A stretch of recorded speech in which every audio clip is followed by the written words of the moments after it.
Para finalizarmos a discussão sobre exceções, nós vamos discutir como criar nossas próprias exceções customizadas. Suponha, por exemplo, que eu esteja fazendo uma consulta talvez no banco de dados, atrás, por exemplo, de um cliente particular no meu banco de dados.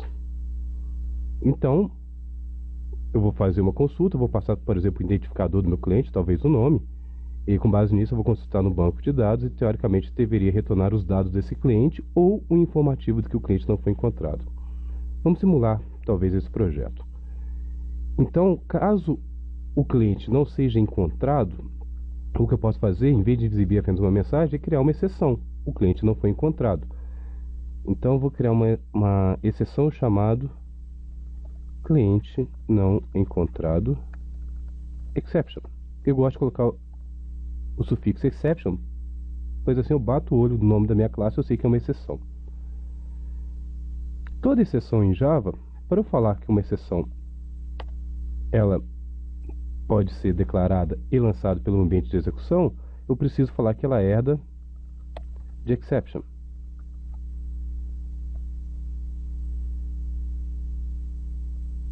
Normalmente, para facilitar, nós criamos uma mensagem associada com aquela exceção em particular para exibirmos exatamente o que está ocorrendo caso alguma coisa dê errado e a exceção seja lançada. Então, normalmente nós geramos um construtor para as nossas classes com uma determinada mensagem. Então, nós vamos ter aqui uma mensagem. No momento que eu der um throw, eu vou dar throw new cliente não encontrado exception, vou passar uma mensagem indicativa. Além de uma mensagem, talvez eu possa incluir aqui, vamos colocar talvez um código aqui, talvez um código do erro. Vamos supor que exista algo desse tipo aqui. Então, no meu consultor eu poderia receber uma mensagem e poderia receber o código do erro. Daria um super aqui e aqui eu faria um vis.código do erro igual ao código do erro.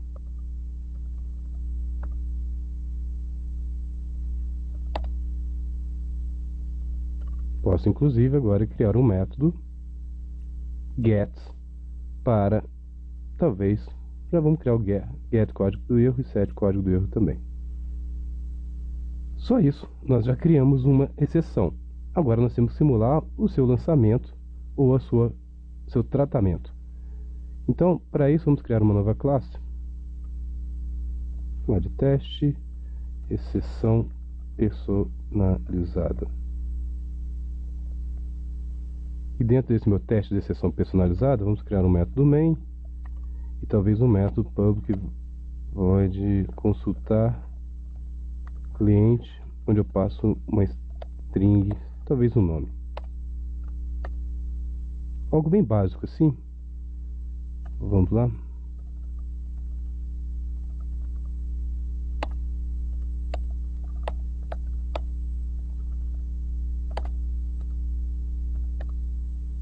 Teste.consultar cliente e vou passar, por exemplo, o nome Rodrigo. E dentro do meu consultar cliente, aqui eu vou fazer um teste. Eu vou fazer talvez, vamos gerar um número aleatório, talvez seja mais interessante. Não, acho o teste de se está vazio ou não tá legal, né? If nome ponto equals,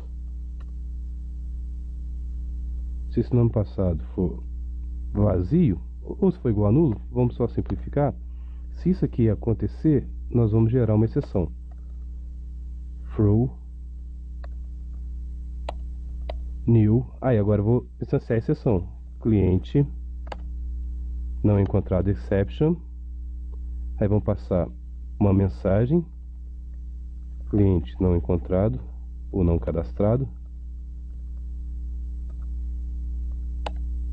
Código do erro.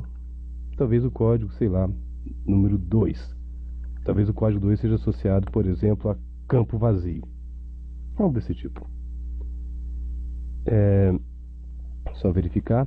Mais uma vez, cliente não encontrado exception, ele herda de exception, mas não herda de runtime exception. Então ele é uma exceção verificada pelo compilador. Vocês podem verificar. O compilador já identificou que eu tenho que tratar essa exceção ou lançar.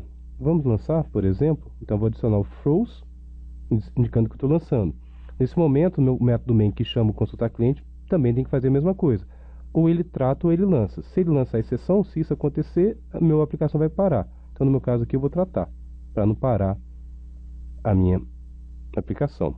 Observe que se eu tivesse várias chamadas de métodos dentro de uma sequência de linhas de comando que poderiam gerar exceções distintas, talvez a melhor forma seja criar um try no início do seu método e os cats no final, para que você, assim, com um try cat, consiga englobar todas as possíveis exceções presentes no seu código.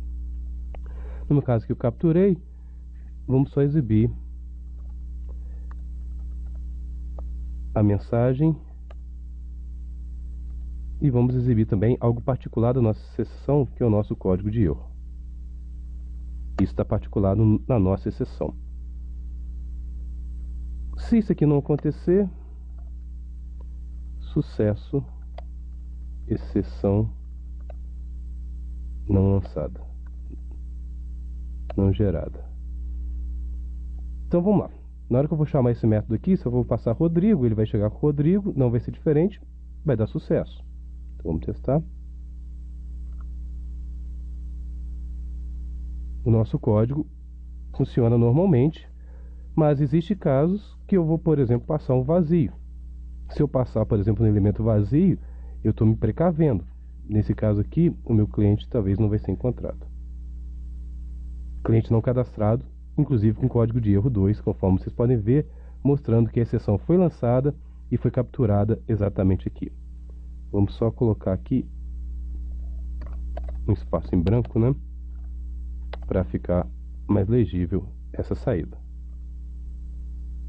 Podemos ver agora o quanto é fácil criar nossas próprias exceções customizadas em Java.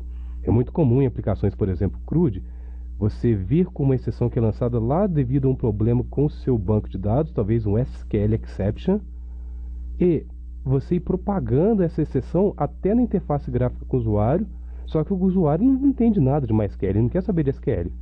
Então, a exceção vai ser lançada lá na camada de persistência com o banco de dados, e no momento que ela vai ser lançando, você vai capturando ela, vai tratando e vai relançando essa exceção até a camada de interface gráfica com o usuário, onde você apresenta uma mensagem de erro talvez mais amigável para o seu usuário.